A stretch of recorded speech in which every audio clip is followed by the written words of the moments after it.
Imagine waking up every day paralyzed from the waist down, but still getting up to lead one of the most powerful nations in the world. This is the story of Franklin D. Roosevelt and how he fought through perseverance, not only through national crisis, but also personal crisis, to lead one of the most powerful nations in America. His life story featured not only countless determination, resilience, and leadership, but also showed that he was someone that could go through and persevere through any type of disaster. He was leading America through some of the hardest times of American history. Not only was the war raging on, but America was suffering mightily economically from the Great Depression. When he took over as president in 1933, little did he know he was going to be one of the presidents to serve not his 2 full terms. He actually served more than that, and he was the first president to do that. He was 32nd president of the United States, born in Hyde Park, New York in 1882. He was born to a wealthy family, but he did not let that get to his ego. He used his personal experience. Like I mentioned, he was paralyzed from the waist down due to a disease that he suffered from. He suffered from polio. Not only the polio disease did he have to work with, but leading the American people, which was in itself already a near impossible thing to do. And very few people could do that throughout the world. He used his own personal experiences to relate with those individuals that didn't have a lot and were really suffering during this area. It really gave him a unique perspective on life and the challenges that people, the common folk, was facing. FDR was really known for relating with the common folk. He was always going out, talking to them. He had the perspective that they were always, on his side, and he had to always be on their side in return. The Great Depression and the people struggling really put a toll on all these individuals, but he used his personal experiences to really fight through that, not only as an individual, but as a country in a whole. So he implemented many policies and new deals that really helped guide America through these tough times. Like I mentioned, the New Deal was one of the best known things he was known for various reasons. It really showed that he put American people first and not him. With U.S. and the people facing severe economic crisis, with widespread poverty and unemployment, he tried multiple times to stimulate the economy, to provide relief for those individuals that were struggling, open up jobs for those individuals.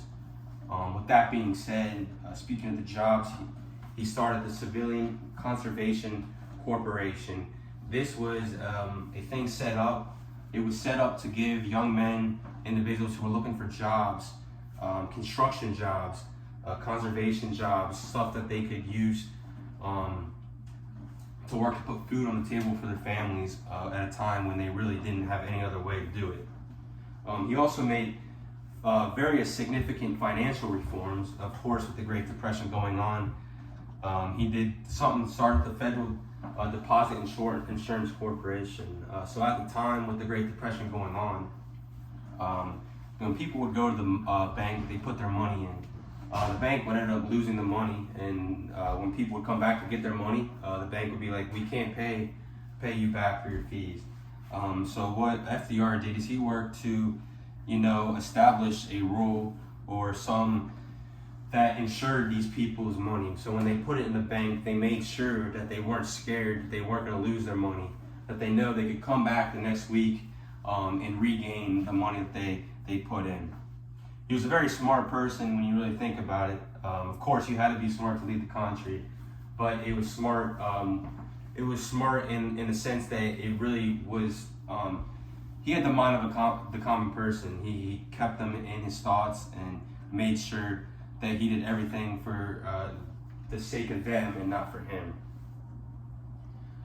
He also worked with various other countries and various powerful leaders that really were inspiration to him. Joseph Stalin and Winston Churchill were two leaders of allied countries that really worked with him, took notes from each other, and they worked hard to defeat Adolf Hitler and the Nazi powers. With all this being said, he created the Allied powers. The Allied powers, they consisted of the U.S., the Great Britain, and the Soviet Union. And they all did a nice job fighting through resilience and ultimately beating the so-called powerhouse that were the Nazis. So in conclusion, Franklin D. Roosevelt was a very, very inspirational figure for the American people. Not only for the American people, but worldwide, as the leaders were seeing his not only way he was fighting through one of the hardest economic crises in the world, but personal crisis with himself, with his diseases and other things that he had to deal with as one of the leaders of the most powerful countries in the world. He was very stressed doing that, and it was an inspiration to many at the time because it really showed that he was a country's leader, not an individual leader that was working for himself only. And like I said before, he had more than 2 terms, which is normal for the president. Usually they have 2 terms, which is 8 years. He actually had more than that. Like I said, 1933 to 1945, that's 12 years he was in office. So 3 terms that he served, which is pretty much uncalled for, but it really, really showed the type of person he was. They weren't going to just give 3 terms. The American people weren't going to give 3 terms to, a nobody. They're going to give 3 terms to someone that they trusted, someone that they knew was going to get the job done and get them through some of the toughest times. So with that being said, that's my presentation on Franklin D. Roosevelt, better known as FDR. He was one of the most influential and powerful leaders of the early 20th century. Thank you.